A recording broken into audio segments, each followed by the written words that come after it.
Alright, so this is part two about Nero's funerary ceremonies and, and the details surrounding the uh, disposal, is that the right word, of his remains, or the handling of his remains. So, um, please understand that this output from Grok 3, um, it's repetitious. Um, because sometimes Grok 3 will provide kind of an overview and then it'll break it down and it may restate elements depending on where in the outline it is. Uh, also, uh, I'm giving it multiple prompts here, and so it's repeating some of what it's already said in a previous output. It's going over it again. I could have, condensed the output, um, but I wanted to preserve the output just as it was provided uh, to avoid any accusations that I was tampering with the output or interpreting it uh, or painting a picture that Grok 3 didn't deliver. So what we wind up having to do is kind of wade through a lot of the same information that we've already been provided in order to get to these little nuggets where Grok 3 does basically allow at least the possibility of the conversion of Nero to Judaism. So the thing is, like, it arrives at conclusions that are the scholarly consensus, which is against Jewish sources.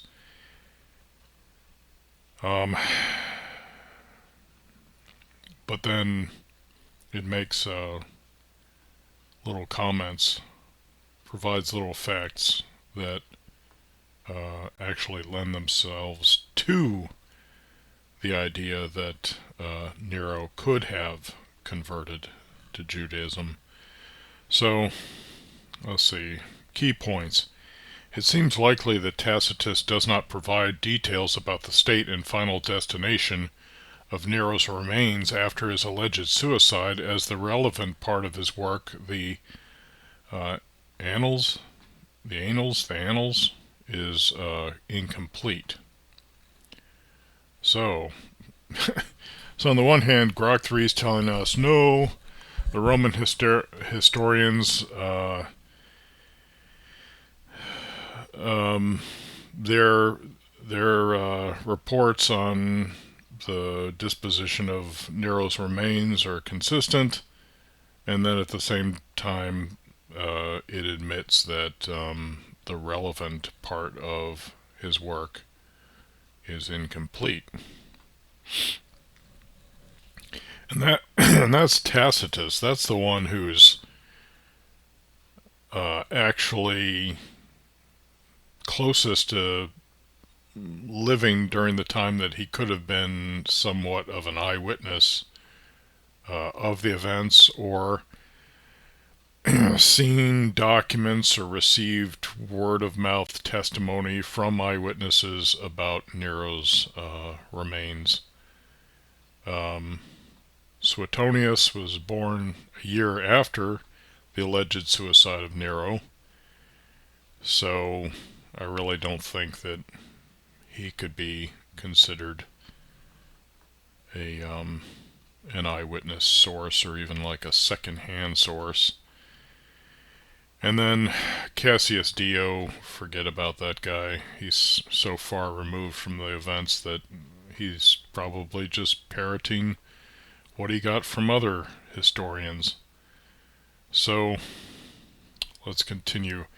Research suggests the account of Nero's death and burial may be lost, leaving uncertainty about Tacitus's specific information on this topic. Suggests the account of Nero's death and burial may be lost,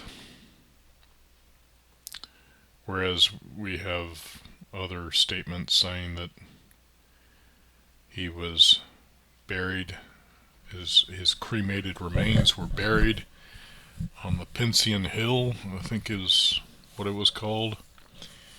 So I'm not sure about these key points. They seem to contradict what else Grok 3 has told us. The evidence leans toward other ancient sources like Suetonius providing details about Nero's burial, but these are not from Tacitus. So the guy who's not even a second-hand witness to these events is the primary source for this report about the disposition of Nero's remains. Tacitus, a Roman historian, wrote the Annals, which covers the history of the Roman Empire from Tiberius to Nero, ending around 68 AD with Nero's death. However, parts of the text, particularly the end of Book 16, are missing, which likely includes the account of Nero's final days and burial. So, I mean, it would probably be a good idea to investigate what happened to the missing parts of Tacitus's work, the Annals. But I don't really care. I recognize that Tacitus lived during the Roman Flavian dynasty. It may have been that these parts are missing, the parts that cover Nero's death, because of the Damnatio Memoriae. It could be for some other reason. Mostly what I care about is the fact that it is missing.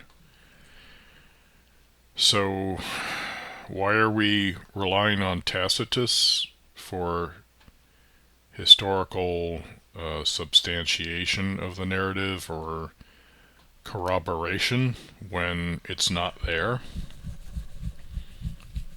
according to this? Nero's death and burial. Given the incompleteness of Tacitus's work, we cannot confirm what he said about the state of Nero's remains or their final destination. So this is what I'm extracting from it when I press it on the matter. So if you press Grok 3 on the details of the scholarly consensus, you can get to the nitty-gritty of the matter and find out where there might be holes in the scholarly consensus. Other sources such as Suetonius mention that Nero's body was buried by his nurses, but this information is not attributed to Tacitus. This gap in Tacitus's text leaves historians relying on other accounts for details about Nero's burial, creating a notable absence in our understanding from his perspective. So the guy most likely to be the most reliable historian about Nero's death and burial is just doesn't have anything to give us because it's missing. See, survey note. Detailed analysis of Tacitus's account of Nero's remains. This section provides a comprehensive examination of what Tacitus, the Roman historian, informs us about the state and final destination of Emperor Nero's remains following his alleged suicide in 68 AD. This analysis, I like how it at least admits alleged suicide. I don't know if that was me feeding it that phrase. And maybe that's not even a phrase. It's been a while since I've taken communications. The analysis draws on historical texts, scholarly interpretations, and the limitations of preserved sources, aiming to offer a thorough understanding for readers interested in Roman history and historiography. So, sorry, apologies. Historical context in Tacitus's works. Tacitus, active in the late. By the way, when you look up, I was trying to get a look at the actual Latin spelling of the name Titus and the name Tacitus to see how closely they resembled each other. And I think what I saw, but it wasn't in Latin characters, it was in, it was in English characters.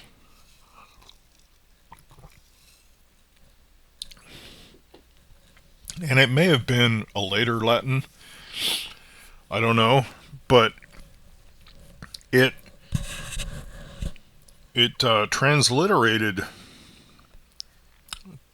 Titus as TT, T-I-T-I, and then Tacitus it transliterated as Taciti, like T-A-C-I-T-I.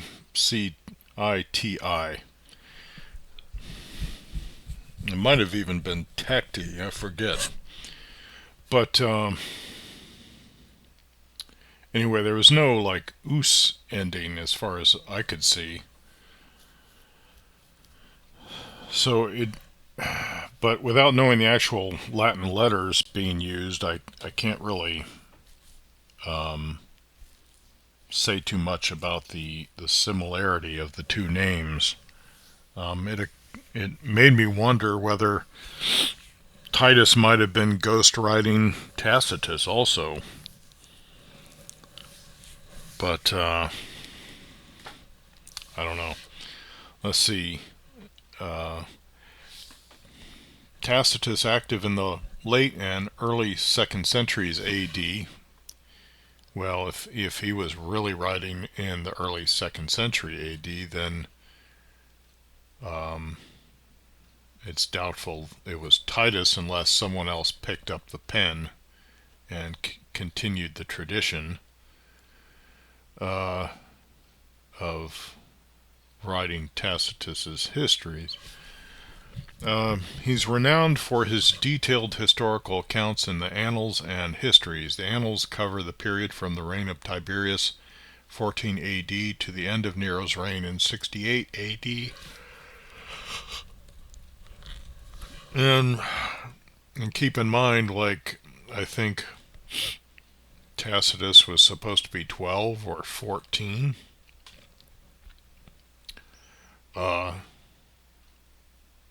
When Nero allegedly committed suicide. So then this kid, of course, I guess as he grew up, then he's writing about history that goes as far back as 14 AD. Yeah, that's a ways back, so it's definitely well before he was born.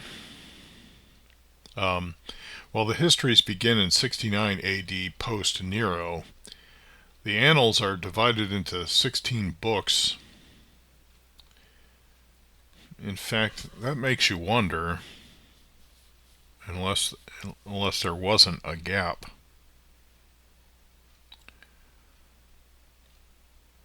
It makes you wonder because Titus would have been away during the Roman war against the Jews, and probably not able to write much history.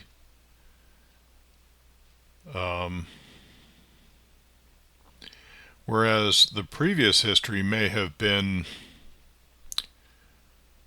who knows, but that's part of like a Roman elite's education, where you consider like how King David was, or at least the Torah commandment for a king is that he write a copy of the Torah for himself. Now I don't know if that means literally read. It seems to suggest that they are to literally write a copy of the Torah for themselves. But then someone may say, no, he just needs a scribe to write a copy for himself, or to write a personal copy that the king could use. I don't know. But then, if that was a common practice amongst elites, then we could see Titus, who's maybe being groomed. I don't know to what extent Vespasian was seen as a prospective emperor at that time, but it may have been a practice amongst Roman elites to write Roman history, because if you write something down, it's far easier to remember it later, at least for some people. Anyway, let's continue. The Annals are divided into 16 books, with books 11 to 16 focusing on Nero's reign. However, significant portions, including parts of book 16, are missing, which complicates our understanding of Nero's final days. The question at hand seeks specific details from Tacitus about Nero's remains after his suicide, a pivotal event marking the end of the Julio-Claudian dynasty and the onset of the year of the four emperors. Nero's death, traditionally dated to June 9th, 68 AD, involved his fleeing Rome and taking his own life, assisted by his secretary Epaphroditus, as reported by other sources like Suetonius.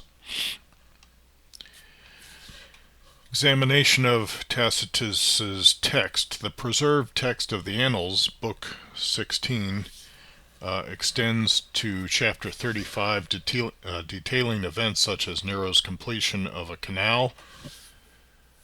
Really? Did Nero complete the... I assume that's talking about the canal across Corinth? And I thought that wasn't completed. Distribution of largesse and plans for circus games.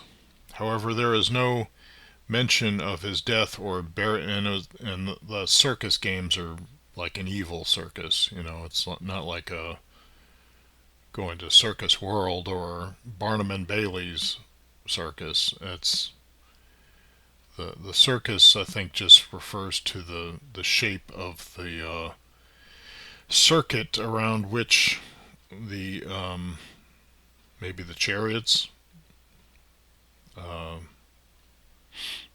route that they took around the arena. I don't know, but definitely an evil petting zoo.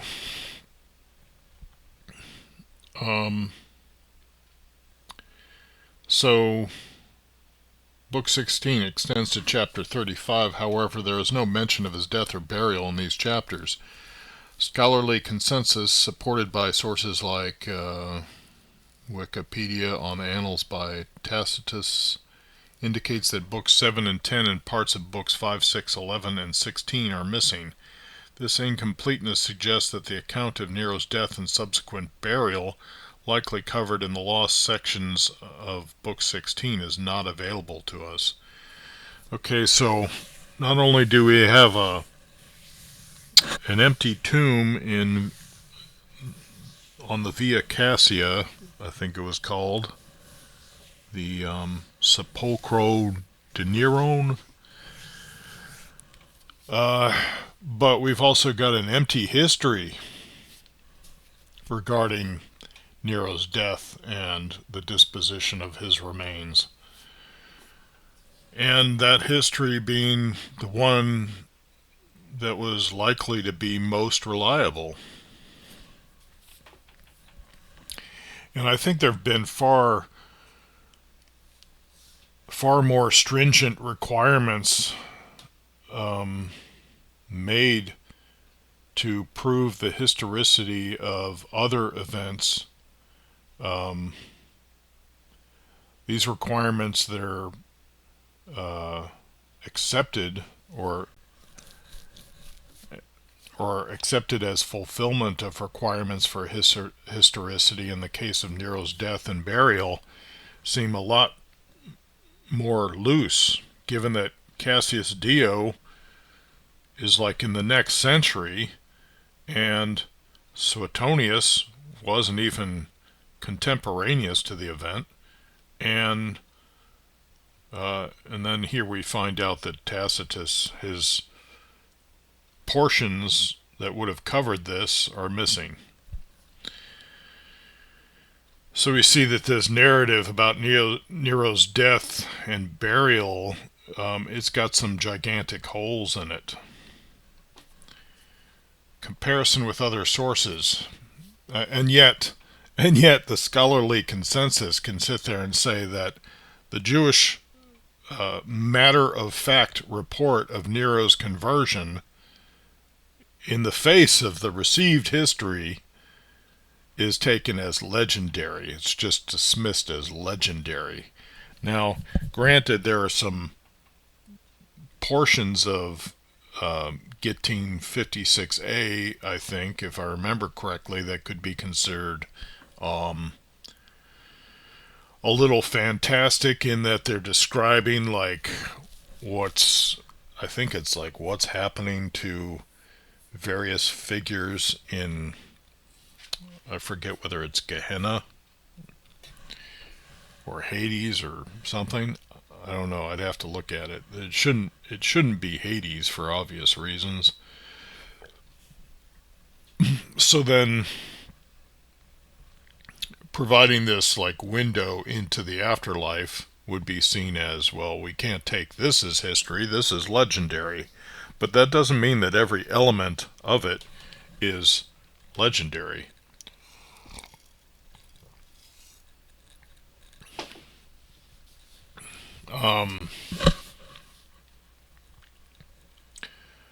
So let's see. Given the gap in Tacitus's text, it is instructive to compare with other contemporary accounts, though the question specifically asks for Tacitus's information. Suetonius, in his Lives of the Caesars, Book 6, Chapter 50, notes that Nero's body was brought to the city by soldiers and buried in the family sepulchre of the Domiti in the Campus Martius. Well, that's a new, at least a new name for the location, if it's not the same as the Pincian Hill, with a porphyry sarcophagus and a marble slab inscription later erased by admirers. Why? Was the inscription shameful? Cassius Dio and other sources also provide details, but these are external to Tacitus and thus not relevant for direct comparison here. So Suetonius says that Nero's body was brought to the city. So supposedly he went out to the villa, committed suicide, and then his body was brought back to the city by soldiers and then buried in the family sepulchre on the Pincian Hill. I assume that this Domiti is talking about the Domiti Henobarbi. So his body's like just being shuttled back and forth, apparently. The belief that Nero's body was never found, mentioned in later Christian writings and popular legends, as seen in uh, the Wikipedia entry for Nero, does not stem from Tacitus, but from post-Nero speculation. Well, it couldn't stem from Tacitus because Tacitus is missing.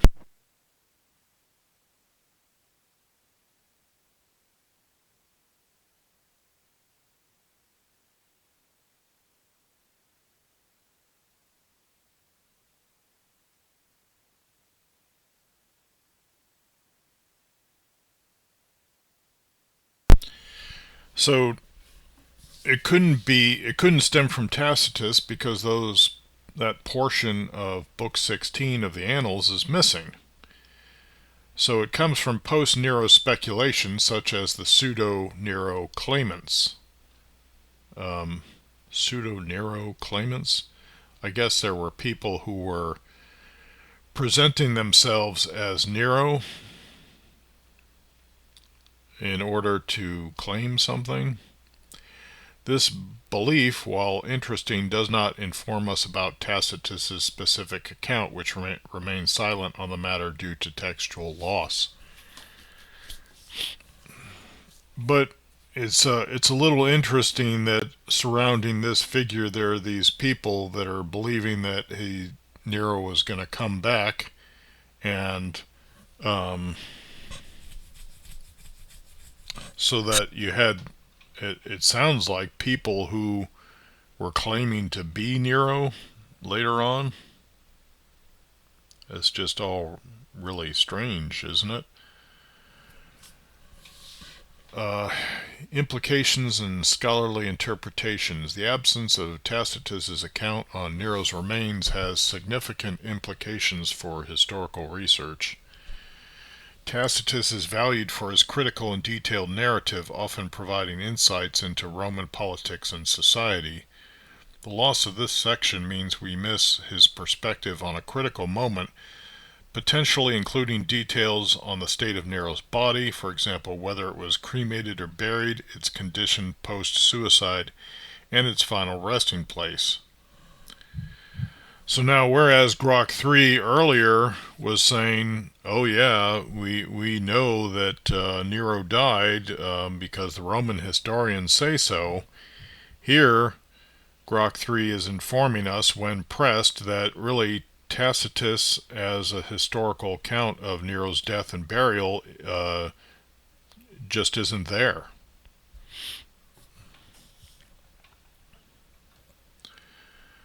So this gap is particularly notable given the controversy surrounding Nero's legacy, with some viewing him as a tyrant and others as a popular figure among the common people, as discussed in How Nasty Was Nero Really? The New Yorker in June 14th, 2021. Scholars such as those cited in the Wikipedia entry for Tacitus note the lacunae in the Annals and suggest that Tacitus likely had access to Senate records, Acta Senatus, which could have included details of Nero's burial. However, without the text, we can only speculate. You know, it's kind of funny because, like, they talk about all these records, which I'm not certain what materials these records would have been recorded on, but you look at Roman buildings from this time period, and like we would call these buildings porches today. Like there's no windows. These buildings aren't climate controlled. Now, maybe if they're made with marble, the marble was cold because marble tends to be cold. But it's like these are like open air buildings, and yet we're preserving records in this kind of architecture. So yeah, I don't think like they had anything like the Library of Congress. I don't know. I'd have to look more at it, but I'm thinking that we are projecting our own records keeping onto the Romans and assuming like everything was card cataloged and so easy to find. And anyway, let's see.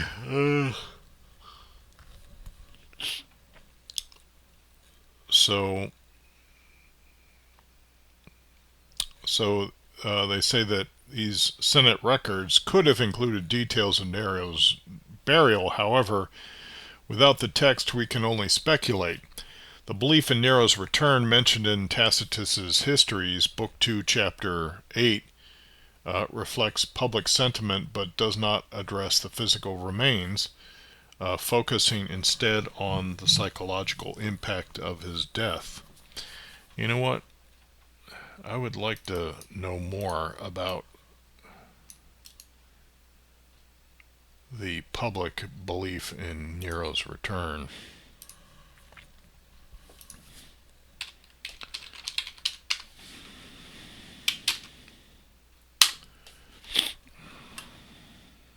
Book 2. Alright. There's this chapter 8 here. About this time, Achaia and Asia were terrified by a false rumor of Nero's arrival. The reports with regard to his death had been varied.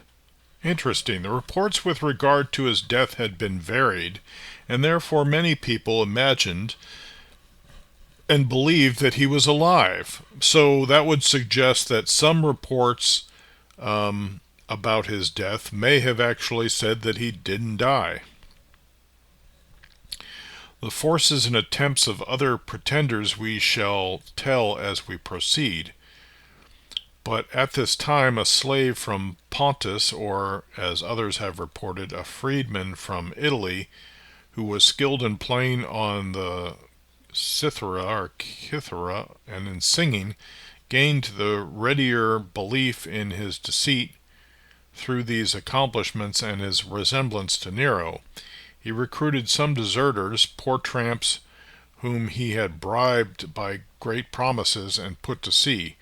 A violent storm drove him to the island of Kithnus, where he called to his standard some soldiers who were returning from the east on leave, or ordered them to be killed if they refused. Then he robbed the merchants and armed all the ablest bodied of their slaves. A centurion, Sisenna, who was carrying clasped right hands, the symbol of friendship, to the Praetorians in the name of the army in Syria, the pretender approached with various artifices, like schemes, until Sisenna, in alarm and fearing violence, secretly left the island and made his escape. Then the alarm spread far and wide. Many came eagerly forward at the famous name, prompted by their desire for a change and their hatred of the present situation. The fame of the pretender was increasing from day to day when a chance shattered it.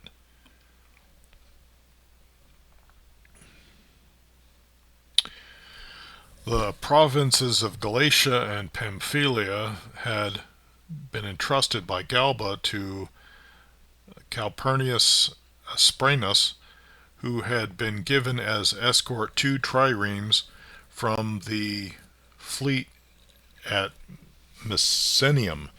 With these, Calpurnius reached the island of Kithnus, where there were many who tried to win over the captains in Nero's name. The pretender, assuming a look of sorrow and calling on the soldiers, once his own, for protection, begged them to land in Syria or Egypt. The captains, either hesitating or acting with craft, declared that they must address their soldiers and that they would return after they had prepared the minds of all.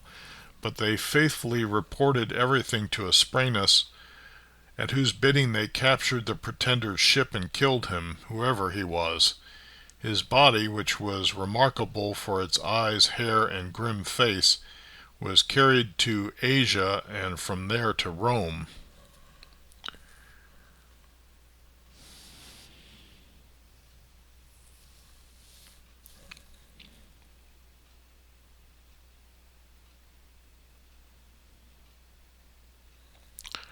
So it looks like the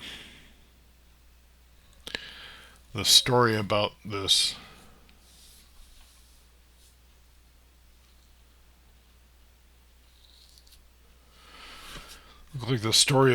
Nero ends there, as far as I can see right now. So that's interesting.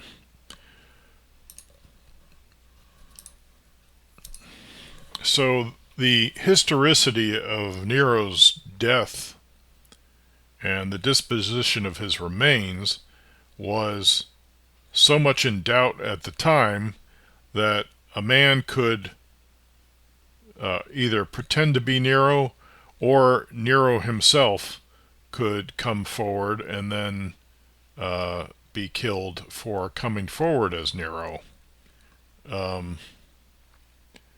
We don't know, but it's obvious that people were not so convinced that Nero had died.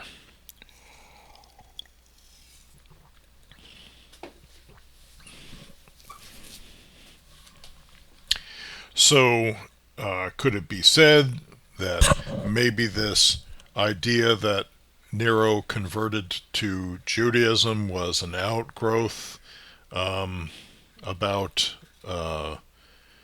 or an outgrowth from the uncertainty surrounding Nero's death and burial? Yeah, we could say that. I'd have to admit that. But apparently from the Jewish perspective, and from Flavius Josephus, who is supposed to have visited Nero's court and had enough dialogue with Poppaea about Jewish culture that she became allegedly a God-fearer, at the very least, if not a convert, then that would lend some explanation to why the Jewish perspective in that uncertainty might be that he had converted to Judaism.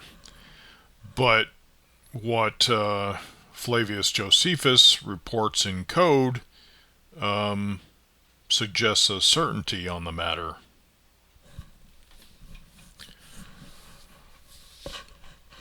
So, summary of key sources on Nero's death and burial. Tacitus: no specific information as far as details provided. Text is incomplete.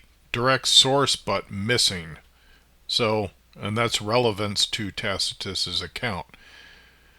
So, you're the very first of the three that Grok 3 listed as being these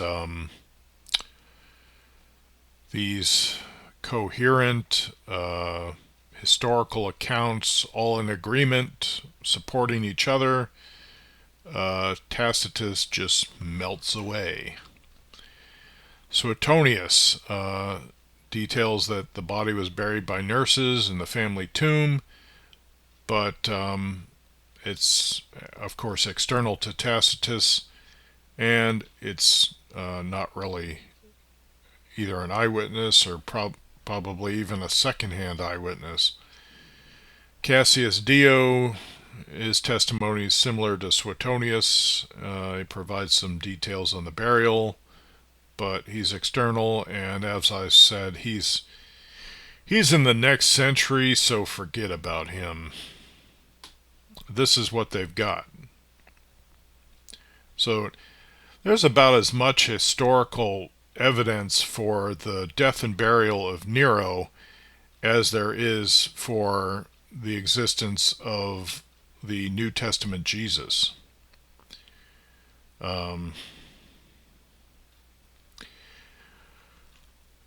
And that might be a common situation for most things at this time, given that lots of texts just haven't survived to come down to us.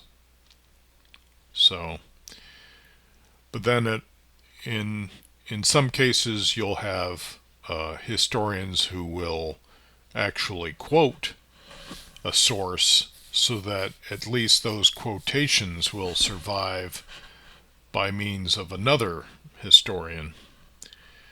So then it says later legends, there was a belief that the body was not found, and then pseudo-Neros come forth, and that this is post-Tacitus and is speculative.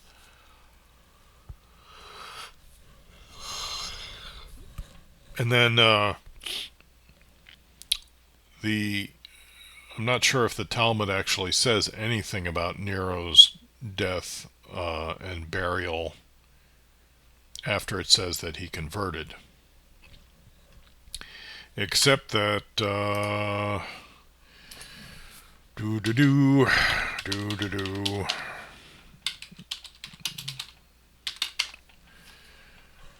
if we look up the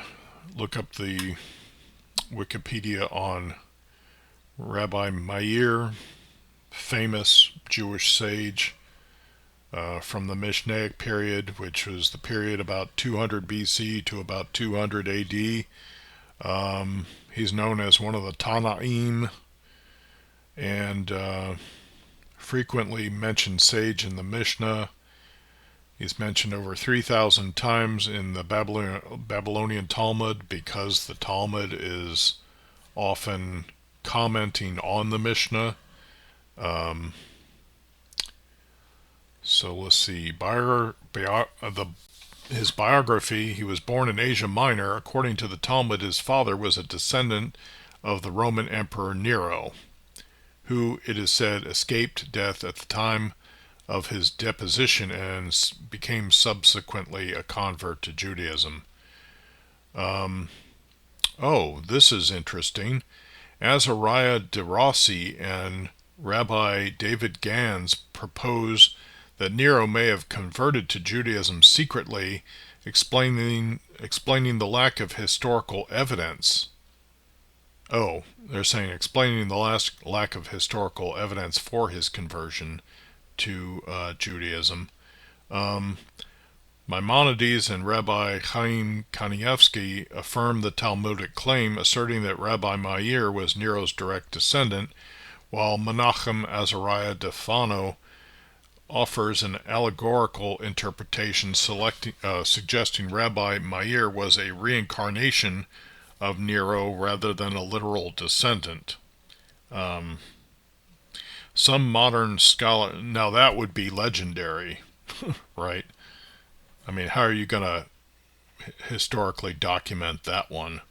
Some modern scholars view the story as a rabbinic motif linking a non-Jewish figure to a Jewish sage, emphasizing its symbolic rather than historical significance. Whatever, dude. Like, if a non-Jew converts to Judaism, they become a Jew. So there is the Jewish perspective on the death and I don't know if we could say burial, but I would say the death of the Emperor Nero, and that he converted to Judaism, and that Rabbi Meir was his descendant.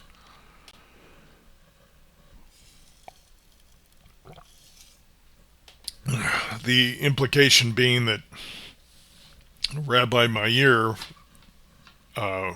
he didn't live contemporaneously with the Emperor Nero. Like, Nero didn't live to be, 190 years old. My math is probably off there. So, but my point being, over 100, they weren't, like having conversations. So Nero must have died at some point, but the fact that Rabbi Meir is considered his descendant suggests that Nero must have copulated with some woman to produce a person who would eventually sire, either directly or indirectly, sire Rabbi Meir.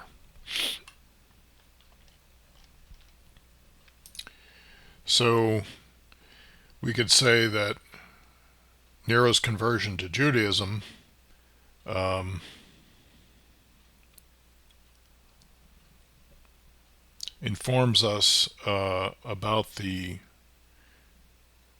disposition or his lack of dying and the lack of his remains being deposited somewhere at that time, at the time of his conversion. And it also suggests that at some point he produced a child that would provide the lineage to Rabbi Meir.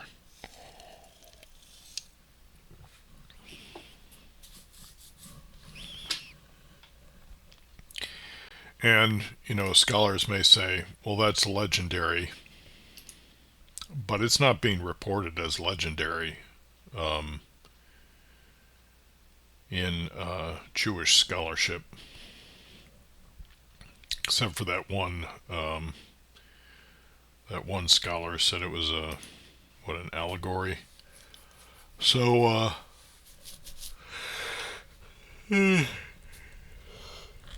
anyway, I would like to see more.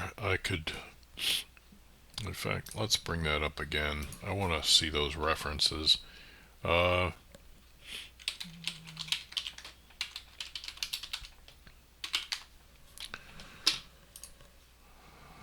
so, Azariah de Rossi was an Italian physician, Jewish rabbi, and scholar. He was born at Mantua in 1511 and died in 1578. He was descended from an old Jewish family which, according to tradition, was brought by Titus from Jerusalem. He was known among Jews as... And then David Gans, also known as Rabbi Dovid Solomon Gans, was a Jewish chronicler, mathematician, historian, astronomer, and astrologer. He is the author of Tzemach David in 1592, and therefore also known by this title, the... what is that? Zoma? Dode the beloved Soma? Somach? Oh, the beloved Samach. Oh, right. Samach David, right. Or Dovid, right. Because uh, David, the name David resembles the word for beloved, like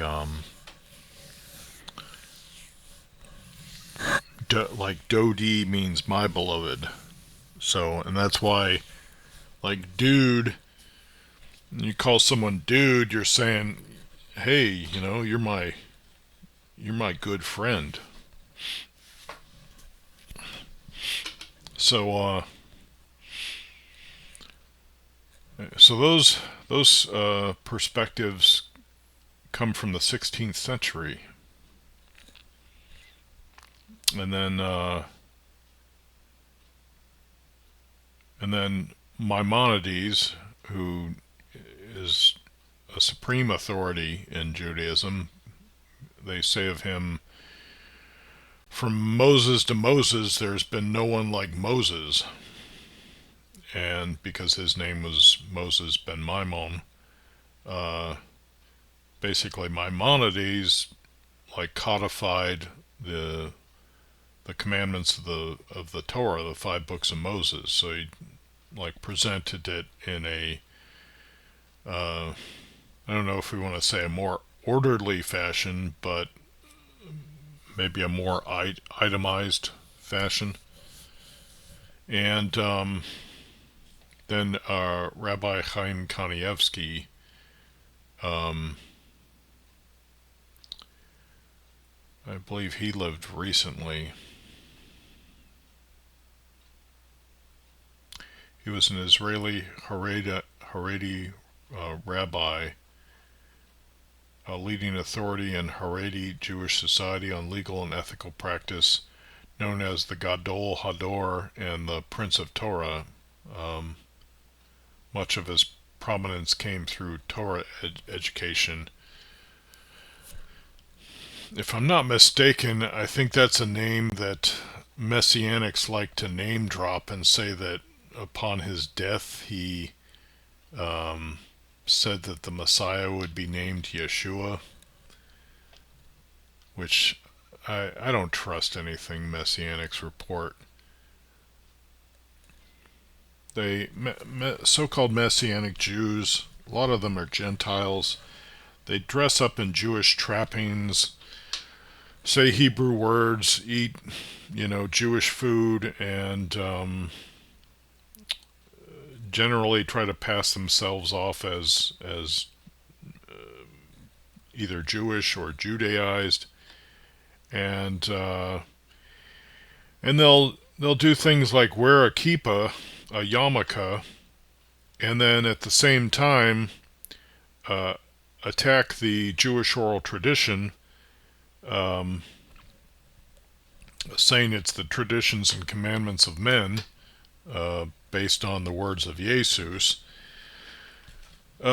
somehow failing to realize that the kippah yarmulke comes from Jewish oral tradition.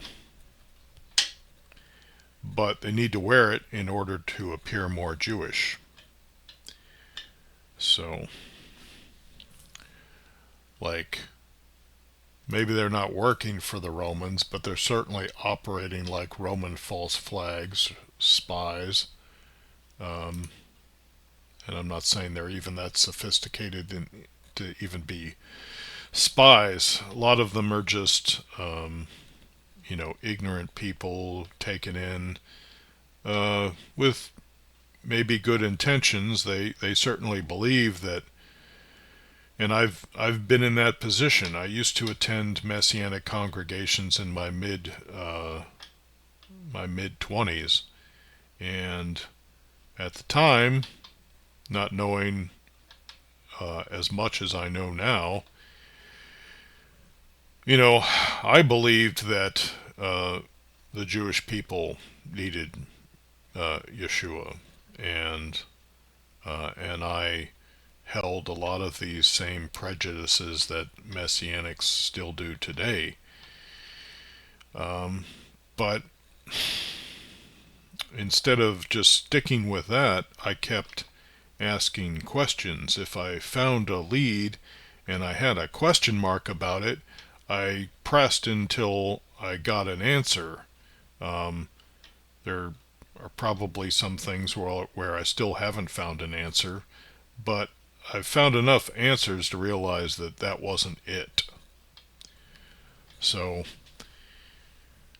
enough of this.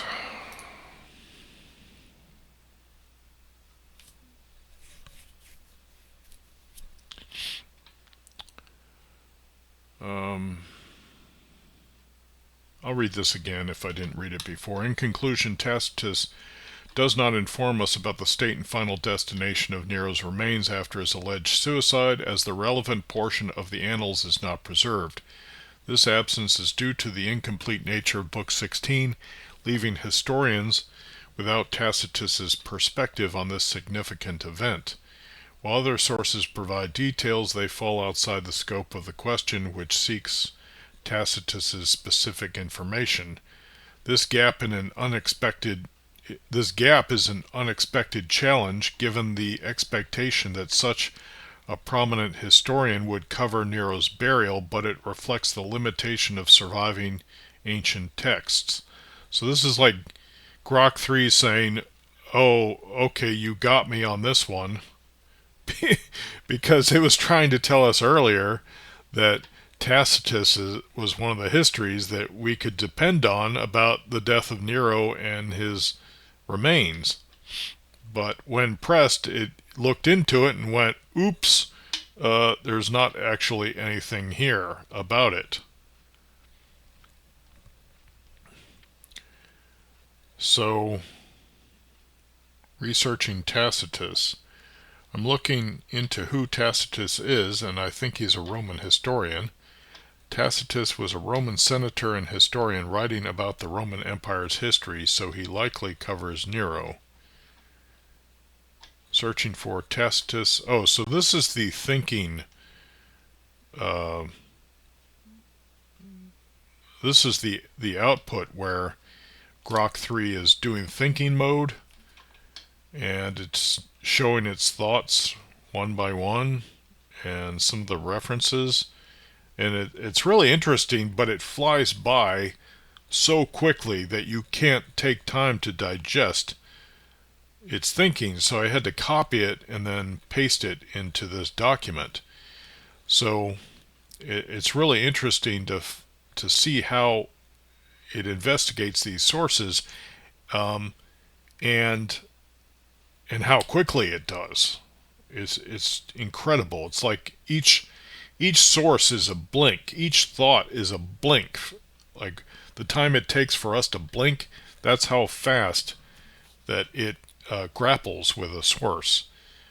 Just found that Wikipedia mentions Nero's body was buried by his nurses, Eglog and Alexandria, but that's from Suetonius, not Tacitus. That's interesting. So Grok 3 says, that's interesting. The PBS result shows Nero was buried in the family tomb of the Domiti on the Pincian Hill, but I need to check if that's from Tacitus. So then more sources. Still, I'm not finding a direct reference to what Tacitus says about Nero's remains, so it continues looking.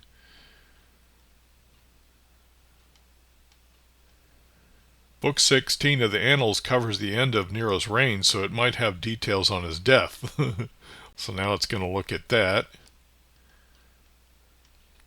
Okay, so from the search, I still haven't found the specific passage about the state and final destination of Nero's remains. So it's having trouble, when pressed, finding this testimony in Tacitus. Since the Annals cover up to the end of Nero's reign and Book 16 is the last, I need to check there for details. I'm thinking of using the browse action to find the right part in Book 16 focusing on Nero's death. Exploring Book 16. Book 16 starts with trials related to the Pisonian conspiracy, not Nero's death. I'm reading through the chapters and it's all about the conspiracy's aftermath so far.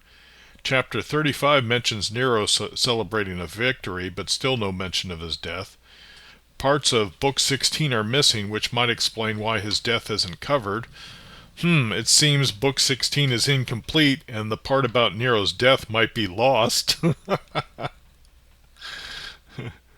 So it's thinking like a human would think, but it's doing it at such blinding speed that your eyes can't even keep up with its thinking processes.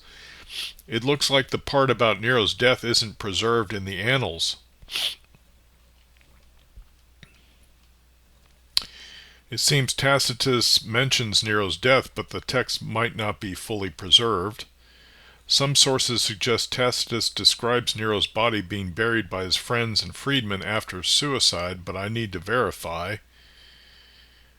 Now I'm checking Histories, Book 1, Chapter 4 to see if it mentions Nero's burial. The Annals cover from 14 AD to 68 AD, so they should include Nero's death, but Book 16 is incomplete. Some accounts say Tacitus mentions Nero's body was buried in the family tomb of the Domiti on the Pincian Hill, but I need to confirm if that's from him. Upon further searching, I find History's Book 1, Chapter 2 mentions a belief Nero wasn't dead, but no burial details. That's still from the Annals, not the Histories.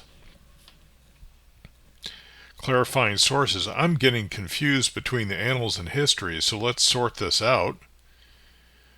And that's probably due to humans getting confused about these things and drawing conclusions based on what other scholars have said about the matter rather than actually investigating it, because they might not have even had any reason to investigate it. Because if you just assume that the Jewish perspective, that Nero converted to Judaism, if you just assume it's legendary because some other scholar told you it's legendary, then, and if you read a scholar and he says, oh, well, the Roman historians all agree that Nero died and was buried, blah, blah, blah, then you may just accept that at face value because you're just trusting some scholar who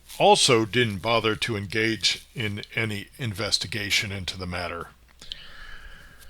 So the Annals cover 14 AD to 68, including Nero's death, but Book 16 is incomplete, so details might be lost.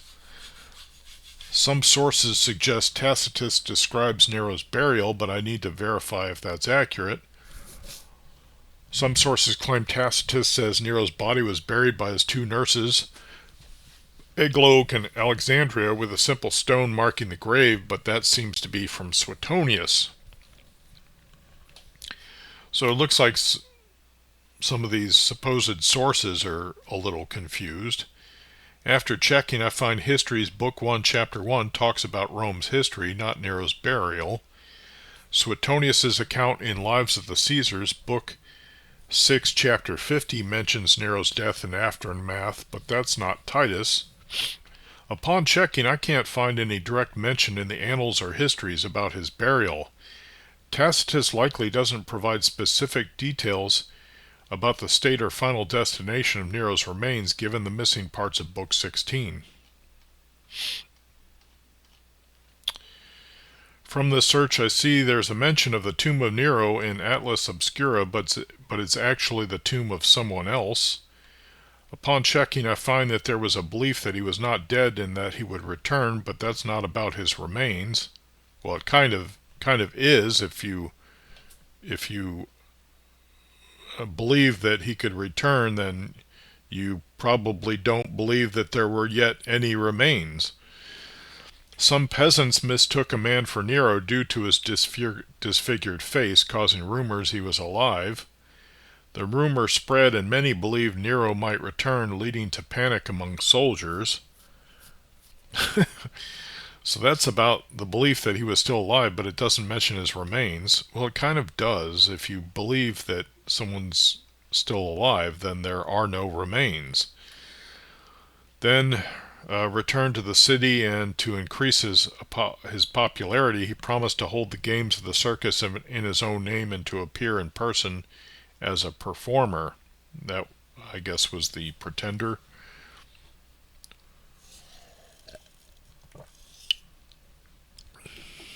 Tacitus doesn't provide specific details about Nero's remains, as the relevant part is likely lost. I'm thinking this means the answer is that Tacitus doesn't inform us about Nero's remains. The part of the Annals covering his death and burial is missing, so we don't know what Tacitus said.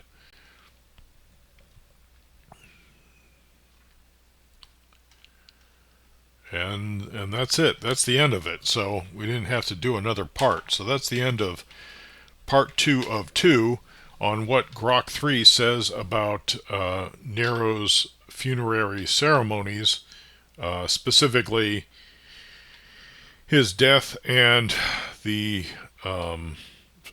final destination or status of his remains. So it looks like it's Suetonius, I think, that says they were deposited on the Pincian Hill.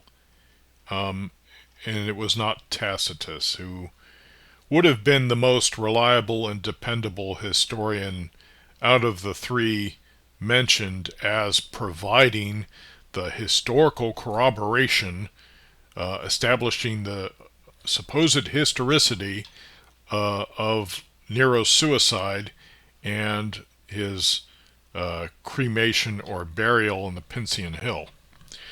So, gigantic hole here. And yet we say that the Jewish perspective that he converted to Judaism, which actually makes a hell of a lot of sense, we call that legendary. And we place so much trust in these Roman historians, even though they either weren't contemporaneous to the events, or there's portions of the history missing right where we need them to be in order to establish the historicity of the narrative. So, yeah. See, I learned, and it took years, but I learned to give Jews the same benefit of the doubt that you would give any other person. Um, and it wasn't without a struggle, because I had to really get unprogrammed in a lot of my anti-Jewish bias, because one of the programmings that's happened thanks to Christianity and Islam is that the Jews don't know what their own texts mean, right? That's a common theme in the Christian addendum, otherwise known as the New Testament. The other is that Jews always lie, or that Jews don't have any inspiration to get the true divine scoop on a matter. I think that covers some of it. Some of the important parts, at least. But what I found was in learning in a class taught by what I regard to be a good, learned Jewish rabbi, and I also attended classes with other Jewish rabbis, younger, as the responsibility to hold these classes kind of descended to them as the other rabbi got older. So then he had, I guess, more supervisory responsibilities, right? So,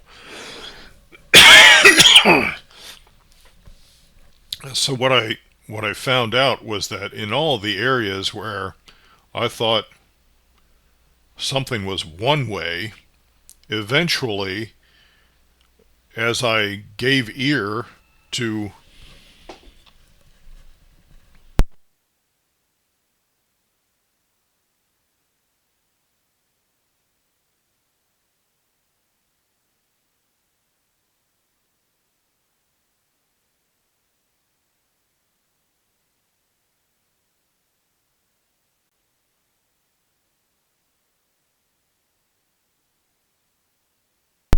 eventually, as I gave ear to what the Jewish perspective was on a matter, I found that lots of the things that I had taken to be true were actually not true, or that some of the things that I doubted from the Jewish perspective actually turned out to be true.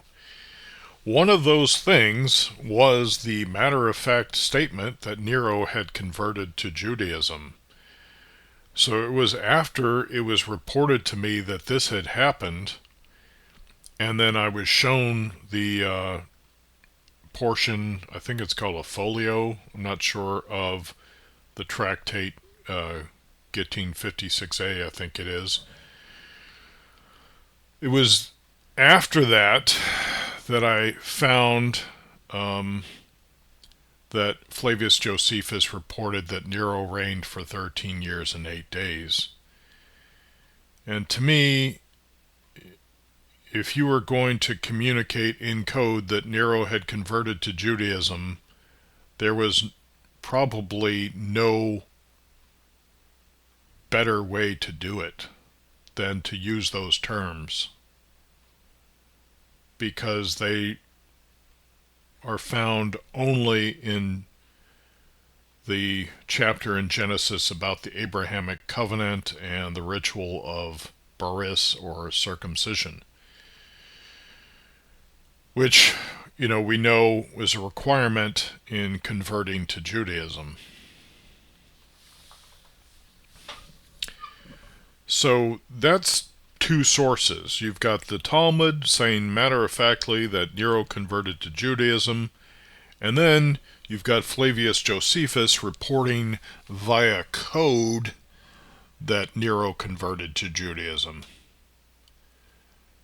And yet, the scholarly consensus, biased towards Christianity, reports that the Jewish account is legendary.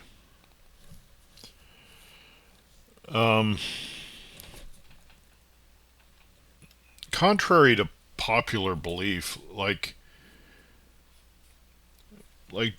Jews aren't really so concerned about the Gentile perspective on things, right? So when they report something from the Jewish perspective, they don't really care about the Gentile scholarly consensus. They're just relating or repeating what's been handed down to them, right? So it's something that's been long established in the Jewish community. So if you suggest that something that they've received through tradition or texts that have been handed down, if you suggest that that's not true, then you are kind of challenging what they've received, and that's kind of like an attack on their culture, I think. But I'm not sure that they get super bent out of shape about it, because I think they're kind of used to that. But as far as the Gentile perspective on a matter, and what the historical Jesus industry, or the academic consensus is on something, I don't think they're real concerned about that. So it's not a lot of skin off their nose, right? Now, if it's something about something medical, then they defer to the expertise of doctors. So they're probably not going to get into the details of treatment or nutrition or homeopathic remedies, or they're not going to express a lot of distrust of,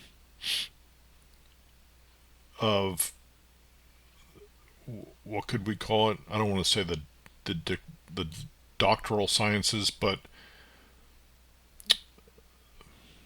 they're not going to express a lot of distrust about physicians, I think.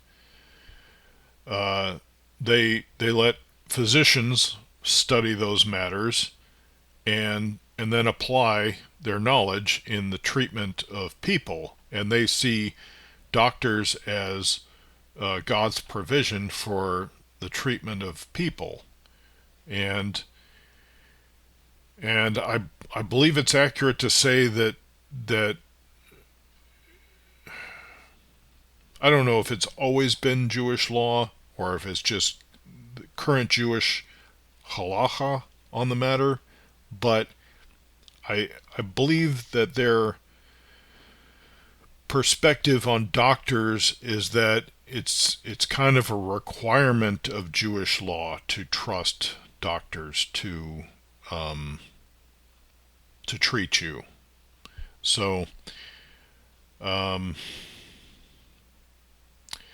but when you start talking about matters of Torah and halacha and even uh, Haggadic literature, the Haggadah, or um, or midrashic literature, that's their I don't want to say profession. That's what consumes their lives, right? So when you when you when you don't take at face value what to them has been their primary occupation in life, um, they've I guess they've encountered people before who don't, right? So it's not a lot of skin off their nose, but you seem kind of ignorantly presumptuous as a doctor might regard someone who maybe doesn't even have a high school education and can't even pronounce uh, Latin medical terms, maybe, um, might be seen as a little ignorantly presumptuous in challenging the uh, counsel and advice and the treatment of a given doctor, right? So that's what I had to learn, is that if a learned rabbi tells you something that comes from Jewish sources, you should give them the benefit of the doubt, and maybe you don't have to believe it without seeking out further evidence that substantiates it, but you should give it the same benefit of the doubt that you do any other person reporting on something that's their primary occupation in life. So, anyway, I'll stop here. I've gone on long enough. I do want to do another video on damnatio memoriae, and also the accusation of being public enemy, because these are tied in with the narrative, the Roman narrative about Nero.